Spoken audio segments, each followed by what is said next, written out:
The Ghost Child. Hello friends, welcome to the horror ghost stories. The story begins.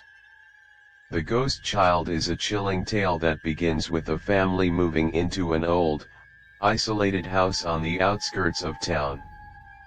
The house has an eerie reputation, but the family is determined to make it their new home.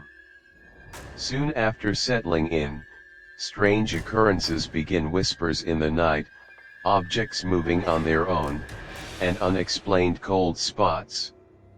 One evening, the youngest child, Lily, begins talking to an imaginary friend, a pale child with hollow eyes.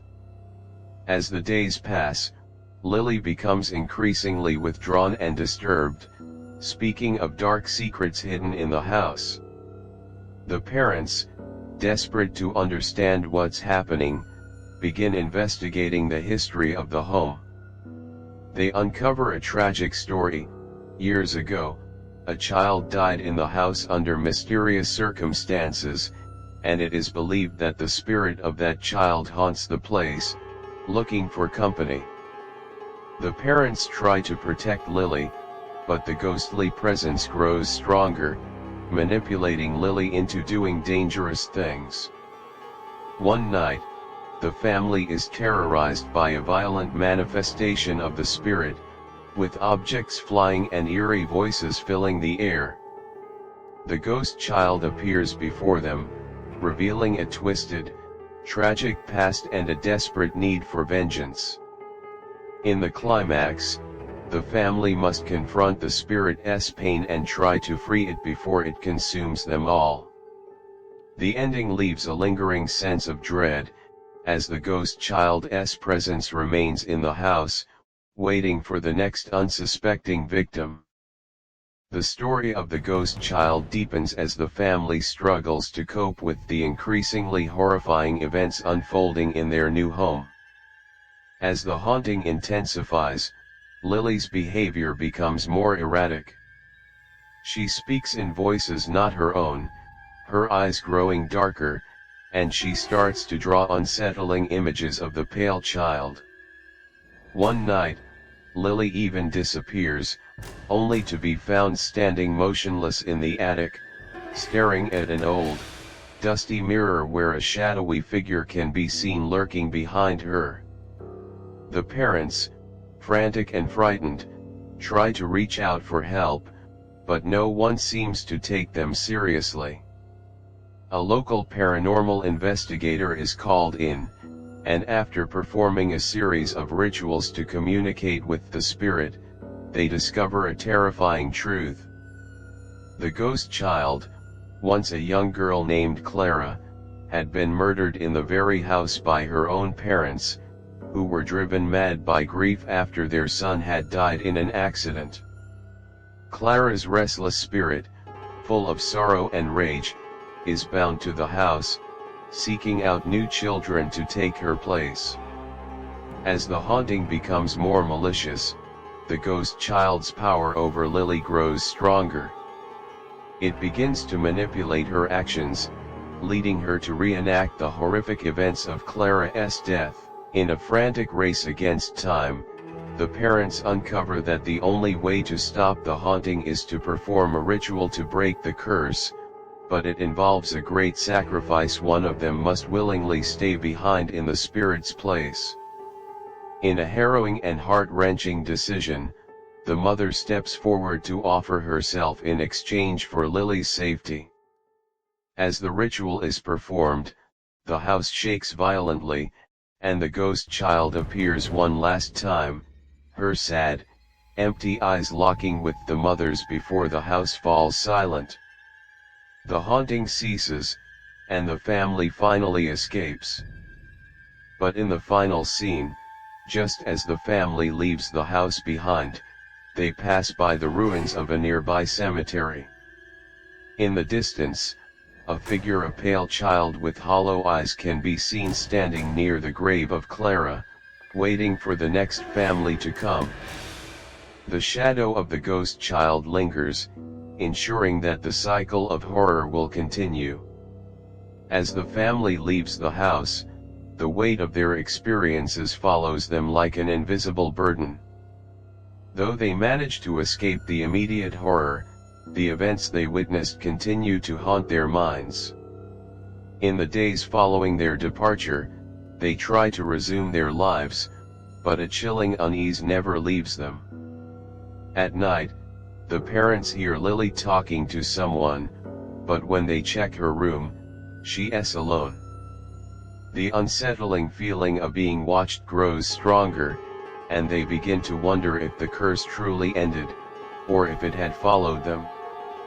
Months later, Lily starts drawing disturbing images again, sketches of the pale, lifeless child she had befriended during the haunting. The drawings are no longer innocent but filled with dark, twisted scenes of Clara dragging other children into the shadows. The once joyful girl has become withdrawn and fearful, speaking of dreams where Clara calls her to return to the house. Desperate to protect their daughter, the parents try everything to erase the lingering effects of the haunting, therapy, new homes, and even attempts to sever all ties with the past. But Lily's nightmares become more vivid, and she speaks in Clara's voice, as though the spirit is trying to possess her completely. The family begins to unravel, with the line between reality and nightmare growing increasingly blurred. One night, Lily disappears once more. The parents scour the neighborhood, calling her name, but they feel an overwhelming pull to return to the house they fled from. They arrive at the decaying home, where an oppressive silence fills the air. The front door creaks open on its own, as though inviting them back inside.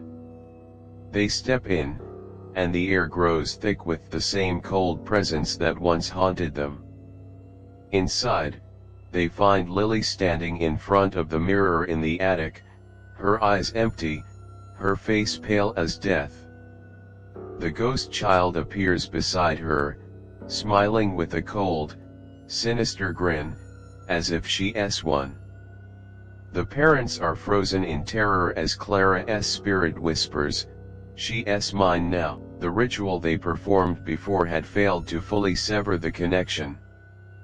The family realizes that in their attempt to save Lily, they had unwittingly sealed her fate. The house was never truly free from Clara's curse.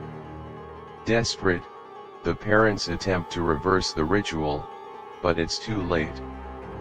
As the clock strikes midnight, Lily's form begins to shift and distort, her voice blending with Clara's as they merge into one. The house shudders violently, and a final scream echoes through the walls.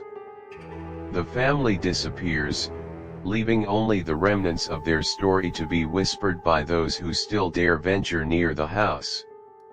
Time passes, but the legend of the ghost child lives on, a curse that waits for the next unsuspecting soul to cross its threshold. The house remains, decaying, its walls echoing with the laughter of a pale child, forever longing for company in the darkness. Years pass, and the house on the outskirts of town slowly fades from the memories of most. The local community has long since abandoned it, and only a few curious souls dare to venture near the crumbling property. The once grand home, now overgrown with ivy and surrounded by twisted trees, stands as a grim reminder of the horrors that took place there. But the house is far from empty. The whispers about the house never stop. Some say they hear faint cries at night, distant voices carried by the wind. Others claim they see flickering lights in the windows, as if someone is watching. But no one dares investigate. The house, it seems, is alive in its own way, feeding off the fear and sorrow of those who hear its story. One day, a new family moves into the area, unaware of the dark history of the house. They are a young couple with a small child, seeking a fresh start in a quiet, remote place. Drawn by the house's eerie charm, they decide to purchase it, oblivious to the warnings given by the few remaining locals. They are enchanted by the idea of living in such a secluded location, imagining it as the perfect home for their family to grow and thrive. However, things quickly take a sinister turn. The couple's child, a boy named Evan, begins to act strangely. At first, it is subtle, a fascination with the attic, a strange fixation on the dusty old mirror in the corner, and an imaginary friend that Evan insists is always with him. The parents dismiss it as normal child behavior, but as days pass, the events grow more unsettling.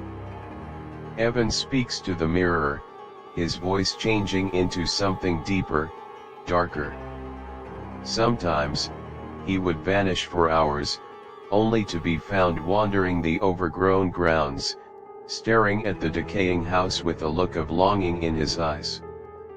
The family begins to notice other oddities: cold drafts in the house, objects that shift or disappear, and the unmistakable feeling of being watched. At night, Evan whispers to someone in his sleep, his words incomprehensible, but they carry an unnerving sense of urgency. The parents, growing more and more concerned, attempt to stop him from visiting the attic, but every time they lock the door, it somehow opens again. One night, Evan disappears. Frantic, the parents search the house, but they cannot find him. Then, they hear a soft, mournful singing coming from the attic. The voice is unmistakable. It is a child's voice, but distorted and hollow. They rush to the attic and find Evan standing in front of the same mirror, staring at his reflection, his face blank, as if he is no longer himself. He is speaking in the voice of the ghost child, Clara. The parents try to pull him away, but as they do, a cold wind fills the room, and the mirror begins to pulse with an otherworldly light. The reflection in the mirror shifts, revealing Clara's pale, hollow-eyed face staring back at them, her grin wide and twisted. The house seems to come alive with a violent energy, shaking as if it is about to collapse, the walls creaking under the pressure of a vengeful force awakening. The ghost child, now fully manifested, reaches through the mirror, her icy fingers brushing against Evan's cheek. In that moment, the parents realize the truth: the house never released its curse. It had merely waited, biding its time until the right moment.